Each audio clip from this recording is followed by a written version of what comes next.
तो Uttarakhand flood situation जो अभी आई, उसमें डैम रिजर्वॉयर या ये जो है इसे डेबरी कहते हैं, या सिल्ट, या क्रूसिबल, या कैनियन, या एक तरह का इन्यूंडेशन, ये सारे वॉकेब्स भी हम समझेंगे।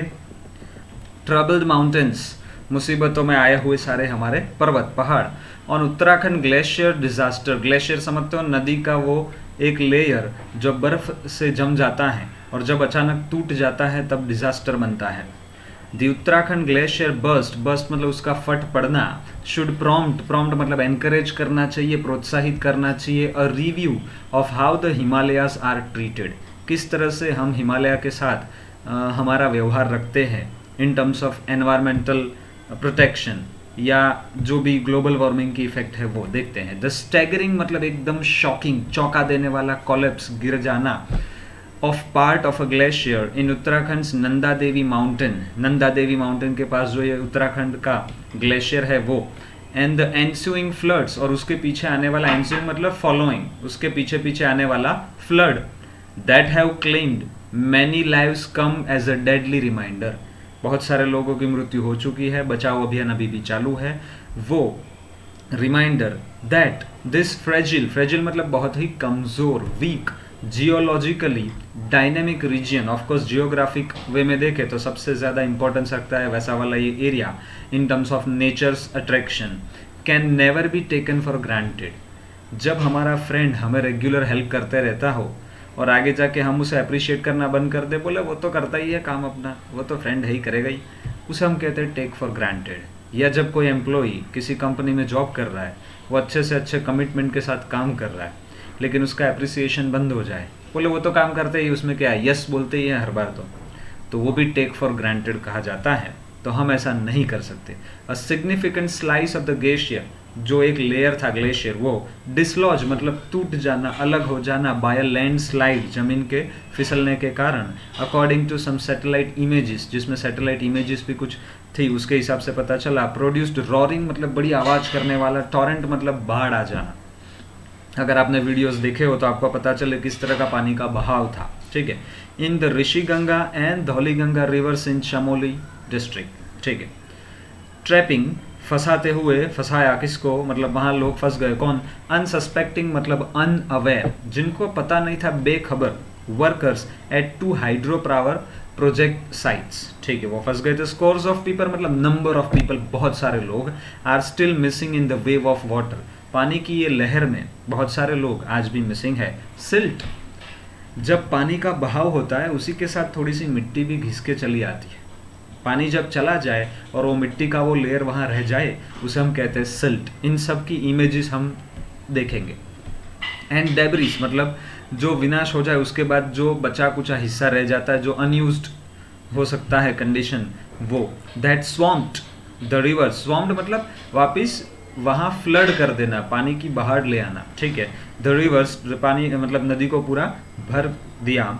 फिल्ड टनल्स, अच्छा टनल में भी पूरा भर गया था जहाँ पे बहुत सारे लोग, 100 से 150 लोग फंसे थे in the Tapovan power project. Although the immediate rescue of nearly 15 people by the Indo Tibetan border police, the army and other agencies brings some cheer, 15 लोगों का बचाव, ये एक अच्छी बात तो है। आगे देखते हैं। द रेस्क्यूअर्स फेस, बचाव अभियान वाले जो होते हैं वो फेस करते हैं चैलेंजिंग एनवायरनमेंट, एस उनको बड़ी मुसीबत वाला एक माहौल मिलेगा वहाँ, as they try to locate more survivors, ज़्यादा लोगों को ढूंढने की कोशिश करें, bring relief supplies to paralysed communities, वहाँ जितने एरिया में बहुत सारे प्रॉब्लम्स के कारण, चाहे बिजली का कनेक्शन ख़त्म हो गया हो, चाहे बेसिक जो नीडें होती है वो पूरी ना होती हो, तो वो सारी चीज़ें रिलीफ के फॉर्म में लाना, ये सबसे बड़ा एक चैलेंज है एनवायरनमेंट की ओर से भी उनके लिए।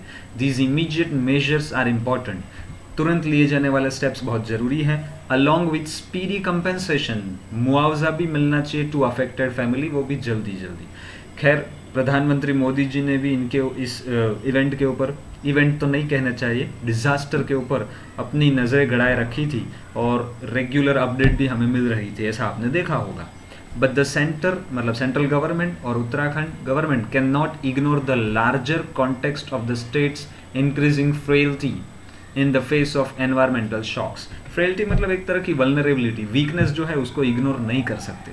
Once the crucible of environmentalism, crucible का मतलब होता है बहुत सारी घटनाएं जब एक साथ हो जाए, सब उथल पाथल हो जाए, तो उसे कहते हैं क्रूसिबल। क्रूसिबल का और एक मीनिंग भी है, वो थोड़ी देर में हम देखेंगे, जो यहाँ तो काम का नहीं है फिर भी।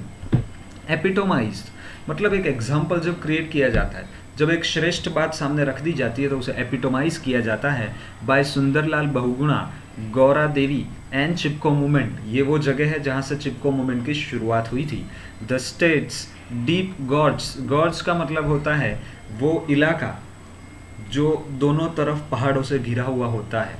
कैनियन का भाई है ये। आगे, एंड कैनियंस आ गया, canyons have attracted many hydro electric projects. तो मैं कैनियन आपको एक बार दिखा भी देता हूँ, वैसे आप देख चुके हो एक बार। ये रहा कैनियन, दोनों तरफ है पहाड़ी या वैली टाइप बन गया और वहाँ से नदी का जो बहाव आता है उसे कहते हैं कैनियन, और यही है वो हिस्सा जो है गॉर्ज कहा जाएगा। ठीक है, देखते हैं आगे। In dams with little concern for earthquake risk. ठीक है, तो यहाँ बहुत सारे लोग हैं जो अट्रैक्ट होके आए हैं इन प्रोजेक्ट्स को लेकर, लेकिन उसी के साथ खतरा जो था अर्थक्वेक का उसको बहुत ही कम ध्यान दिया गया है। आगे, red flags have been raised repeatedly, चेतावनी, warning, particularly after the moderate quake in 1991। 1991 में जब एक साधारण कक्षा का भूकंप आया था तब भी वार्निंग्स दी गई थी। In the region where Tehri dam was built, Tehri dam बनाया गया था और 2013 के जो फ्लड्स थे उन्होंने डिस्ट्रॉय किए थे, डेवास्टेट किया था पूरा Kedarnath, pointing to the threat from seismicity. Seismicity का मतलब होता है frequent earthquakes. Dam induced microseismicity, भाई डैम जब आता है पानी का लेयर बहुत ज़्यादा इकट्ठा होता है तो उसका जो दबाव ज़मीन पे आता है ना, उस कारण से भी ये अर्थक्वेक जनरेट होता है। आगे, landslides and floods from a variety of causes including unstable glacier lakes and climate change. Climate change में ग्लोबल वार्मिंग आ गया। फिर जो हम लेक बनाते हैं, कुछ आर्टिफिशियल भी बनाए जाते हैं, वो डैम बन के बाहर आते हैं या रिजर्वायर। अभी हम देखेंगे डैम और रिजर्वायर का डिफरेंस। आगे देखते हैं। India is heavily invested in dam development. Of course बहुत ज़्यादा हम इसमें अपना इन्वेस्टमेंट करते भी हैं और खुद इन्वॉल्व होते हैं, तब इज़ इन्वेस्टेड लिखा जाता है, ना कि has invested. And growth of hydro power, बिल्कुल largely in the Himalayan region, खास करके टू कट कार्बन इमिशंस। तो ये एक पॉजिटिव दिशा में स्टेप लिया गया था, लेकिन अर्थक्वेक को इग्नोर नहीं कर सकते।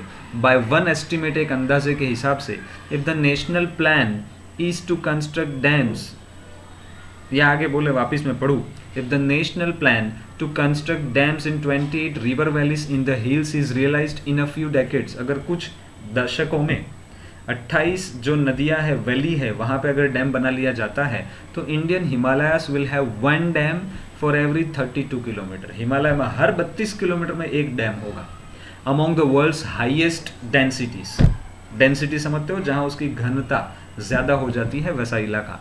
येट फिर भी रिसर्चर्स का ये कहना है this may be a miscalculation for reasons, इसमें गलती में गड़बड़ी हो सकती है, कुछ कारण है, खास करके पोटेंशियल अर्थक्वेक इम्पैक्ट है वो हम गिनती बराबर ना कर पाए। मॉनसूनल एबेरेशंस, एबेरेशंस मतलब उतार चढ़ाव, वेरिएशंस जो आते हैं वो, that could repeat a Kedarnath like flood, वैसी परिस्थिति 2013 वाली वापस आ सकती है। सीवियर बायोडाइवर्सिटी लॉस, मतलब लॉस मतलब वहाँ आजू बाजू का जो जीवन है, वन्य जीवन है, पशु जीवन है, उसको भी लॉस हो सकता है, नुकसान हो सकता है उसका भी। Importantly extreme danger to communities downstream. Downstream का मतलब होता है नदी का बहाव जिस ओर जाता है उस और जितने भी घर, जितने भी गांव, जितनी भी कम्युनिटीज बसी है उनको भी नुकसान होता है, ये बात कही। आइए लास्ट पेज देखते हैं। There is also some evidence that the life of dams is often exaggerated, मतलब बढ़ा चढ़ा के बताई जाती है। हमें लगता है कि डैम की लाइफ होगी 25 साल, जबकि एक्चुअली 15 साल ही होती है। एंड सिल्टेशन मतलब मैं आपको ऑलरेडी समझा चुका हूँ, पानी के बहाव के साथ साथ नीचे का जो लेयर मिट्टी का बन बन के घिस के आगे आ जाता है, उसमें कुछ वनस्पतियाँ भी उग जाती है, वो पूरा सिल्ट कहा जाता है, विच रिड्यूसेस इट, तो वो डैम की लाइफ को कम कर देता है। इज ग्रॉसली अंडर एस्टिमेटेड, ये बात को ज़्यादा ध्यान ही नहीं दिया जाता। In the Barkha dam, sorry Bhakra dam, not Barkha Bhakra dam in Himachal Pradesh, for instance example अगर ले तो siltation was higher by 140% than calculated. अगर हमने सोचा था कि 100 किलो का ही सिल्टेशन होगा तो 240 किलो सिल्टेशन हुआ था, इस कारण से डैम की लाइफ कम हो जाएगी। The need is to rigorously, मतलब बड़े ही सावधानी से, बड़े ही मेटिक्यूलस तरह से छोटी छोटी बातों का ध्यान रखते हुए स्टडी करने की ज़रूरत है। The impact of policy on Himalayas and confine, मतलब एक लिमिट होता है ना लक्ष्मण रेखा जैसा, उस लिमिट में उसको बांध देना। Hydro project to those with the least impact, hydro project ऐसी जगह पे ही आने चाहिए जहां सबसे कम इम्पैक्ट हो, वाइल रिलाइंग मोर, निर्भर करना किस पे, low impact run of the river power projects, जो नदी के बहाव से चलते हैं वैसे वाले प्रोजेक्ट्स जो होते हैं ना, तो वहाँ ही होने चाहिए जहाँ इसकी बहुत ज़्यादा इम्पैक्ट ना हो, ताकि अचानक कोई ऐसी बाढ़ आ जाए, लैंडस्लाइड हो जाए, भूकंप आ जाए तो नुकसान कम से कम हो। That need no destructive large dams, जिसके लिए कोई बड़े बड़े डैम या बड़े बड़े रिजर्वायर्स की ज़रूरत नहीं होती। तो इन दोनों का डिफरेंस क्या है देखते हैं अभी। Unlike what the NITI Aayog seems to think of environmental accounting, environmental accounting के बारे में नीति आयोग क्या सोचता है उससे थोड़ा हटके अगर बात करें तो this would be a sound approach, ये सबसे सही और समझदारी वाला एक हमारा अप्रोच कहलाएगा। देखते हैं वोकेब्स, लेकिन वोकेब बाद में। जहां आपने दीवार खड़ी कर दी और पानी को रोक लिया वो है डैम, और उस कारण से नीचे जो आर्टिफिशियल लेक या नदी जैसा बना दिया वो कहलाता है आपका रेजर्वॉयर। ये है पूरा आपका डेब्री, जो डैमेज हुआ उसके बाद बचा कुचा है वह। ये है आपका सिल्ट, आप देख सकते हो कैसे मिट्टी का लेयर जम चुका है हर जगह। ये है आपका क्रूसिबल, मैंने आपको एक मीनिंग तो समझाया था, जब एनवायरमेंटल चेंजेस बहुत सारे होते हैं तो उस उतार चढ़ाव को कहते हैं क्रूसिबल। लेकिन ये एक ऐसा इंस्ट्रूमेंट है जिसके अंदर हाई टेम्परेचर पे गर्म किए हुए केमिकल्स रखे जाते हैं, तो ये एक इंस्ट्रूमेंट है जिसे भी क्रूसिबल कहते हैं। ये आपका है कैनियन, या ये वाला जो इलाका है वो आपका पूरा है गॉर्ज। आगे ये पूरा हो गया आपका क्या, स्वैम्प कहो, फ्लड कहो, डेवस्टेशन कहो, वो सारी चीजें इसमें आ गई। चलिए देखते हैं वोकैब्स। आई थिंक वोकैब इस बार मैं आपके सामने सिर्फ प्रेजेंट कर रहा हूँ। प्रॉम्प्ट मतलब एनकरेज करना, स्टैगर मतलब शॉकिंग, फ्रेजिल मतलब कमजोर, टेक फॉर ग्रांटेड का मैंने आपको एग्जांपल समझाया था, डिसलॉज मतलब टू नॉक, अलग कर देना, टॉरेंट मतलब तो फ्लड, और स्वैम्प मतलब भी वही फ्लड के साथ ओवरवेल्म करना। ये स्वैम्प है आपका वर्ब और ये टॉरेंट है आपका नाउन, जबकि दोनों का मीनिंग तो एक ही है। आगे अनसस्पेक्टिंग बेखबर, स्कोर्स मतलब बहुत सारे, सिल्ट का मैं मीनिंग समझा चुका, अब आप पढ़ोगे तो समझ में आएगा। डेब्रिस भी मैं वोकैब का इमेज बता चुका हूँ। ITBP का फुल फॉर्म दिया है। फ्रेलिटी मतलब बहुत कमज़ोर अवस्था। क्रूसिबल का पहला मीनिंग जो पैसेज में काम आया, दूसरा मीनिंग जो मैंने आपको अभी फोटो से बताया। एपिटोमाइज करना मतलब एग्जाम्पल देना, टिपिफाई कर लेना। कैनियंस, डेवस्टेड मतलब डिस्ट्रॉय करना, साइज्मिसिटी मतलब अर्थक्वेक, एबरेशंस मतलब वेरिएशंस, एग्जेजरेटेड ये एक्चुअली हमारा बन जाएगा एडजेक्टिव, लेकिन अगर एग्जेजरेट लिखते हो तो वो वर्ब भी कहलाता है। रिगरस मतलब बहुत ही सावधानी भरा, और कन्फाइन मतलब किसी लिमिट में बांध देना। आई होप ये आपके लिए एक प्रोडक्टिव आर्टिकल था, अच्छे खासे वोकैब्स मिल गए, और अगर आप इस वोकैब्स को इस तरह से देखते हो तो आप इसे भूल नहीं सकते हो। Thank you.